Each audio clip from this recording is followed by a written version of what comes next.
जय माता दी। नवरात्रे द्वितीय दिवस माँ दुर्गा के दूसरे स्वरूप श्री ब्रह्मचारिणी जी की उपासना एवं कथा। माँ दुर्गा का द्वितीय रूप ब्रह्मचारिणी है। यहाँ ब्रह्मचारिणी का तात्पर्य तपश्चारिणी है। उन्होंने भगवान शंकर पति रूप में प्राप्त करने के लिए घोर तपस्या की थी। अंततः यह तपश्चारिणी और ब्रह्मचारिणी के नाम से विख्यात है। नवरात्रि के द्वितीय दिन इनकी पूजा अर्चना की जाती है, जो दोनों कर कमलों में अक्षमाला एवं कमंडल धारण करती है। मैं सर्वश्रेष्ठ माँ भगवती ब्रह्मचारिणी मुझ पर अति प्रसन्न हो। माँ ब्रह्मचारिणी सदैव अपने भक्तों पर कृपा दृष्टि रखती हैं एवं संपूर्ण कष्ट दूर करके अभिष्ट कामनाओं की पूर्ति करती हैं। देवी दुर्गा का यह दूसरा रूप भक्तों एवं सिद्धों को अमोघ फल देने वाला है। देवी ब्रह्मचारिणी की उपासना से तप, त्याग, वैराग्य, सदाचार, संयम की वृद्धि होती है। माँ ब्रह्मचारिणी की कृपा से मनुष्य को सवस्त्र सिद्धि और विजय की प्राप्ति होती है तथा जीवन की अनेक समस्याओं एवं परेशानियों का नाश होता है। देवी ब्रह्मचारिणी का स्वरूप पूर्ण ज्योतिर्मय है। माँ दुर्गा की 9 शक्तियों में से द्वितीय शक्ति देवी ब्रह्मचारिणी का है। ब्रह्मा का अर्थ है तपस्या और चारिणी यानी आचरण करने वाली, अर्थात तप का आचरण करने वाली।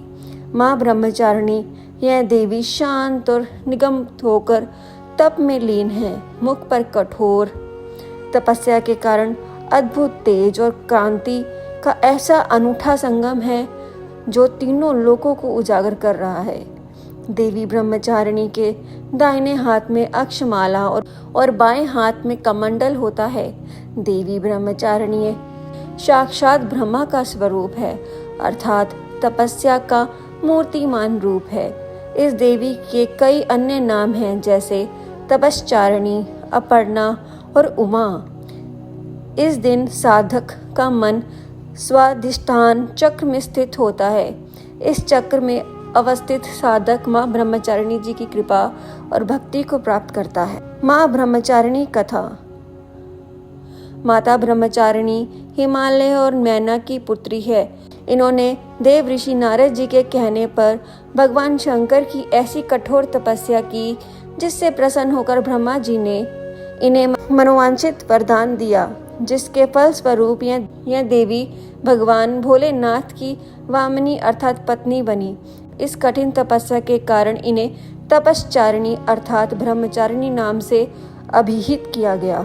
1000 वर्ष तक इन्होंने केवल फल फूल खाकर बिताए और 100 वर्षों तक केवल जमीन पर रहकर शाक पर निर्वाह किया। कुछ दिनों तक कठिन उपवास रखे और खुले आकाश के नीचे वर्षों और धूप के घोर कष्ट सहे। 3000 वर्षों तक टूटे हुए बिल्व पत्र खाए और भगवान शंकर की आराधना करती रही। इसके बाद तो उन्होंने सूखे बिल्व पत्र खाना भी छोड़ दिए। कई हजारों वर्षों तक निर्जल और निराहार रहकर तपस्या करती रही। पत्तों को खाना छोड़ देने के कारण ही इनका नाम अपर्णा नाम पर पड़ गया। कठिन तपस्या के कारण देवी का शरीर एकदम क्षीण हो गया। देवता, ऋषि, सिद्धिगण, मुनि सभी ने ब्रह्मचारिणी की तपस्या को अभूतपूर्व पुण्य कृतज्ञ बताया, सराहना की और कहा, हे देवी, आज तक किसी ने इस तरह की कठोर तपस्या नहीं की। यह तुम्ही से ही संभव थी। तुम्हारी मनोकामना परिपूर्ण हो और भगवान चंद्रमौली शिव जी तुम्हें पति रूप में प्राप्त होंगे। इस तपस्या को छोड़ घर लौट जाओ, जल्द ही तुम्हारे पिता तुम्हें बुलाने आ रहे हैं। जो व्यक्ति अध्यात्मक और आत्मिक आनंद की कामना रखते हैं, उन्हें इस देवी की पूजा से सहज यह सब प्राप्त होता है। देवी का दूसरा स्वरूप योग साधक को साधना के लिए केंद्र के उस सूक्ष्मतम अंश से अवगत करा देता है, जिसके पश्चात व्यक्ति की इंद्रियां अपने नियंत्रण में रहती हैं और साधक मोक्ष का भागी बनता है।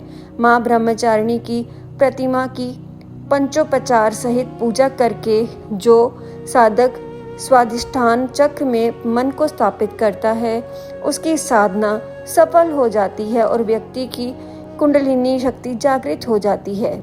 जो व्यक्ति भक्ति भाव एवं श्रद्धा दुर्गा पूजा के दूसरे दिन मां ब्रह्मचारिणी की पूजा करते हैं, उन्हें सुख आरोग्य की प्राप्ति होती है और प्रसन्न रहता है, उसे किसी प्रकार का भय नहीं रहता।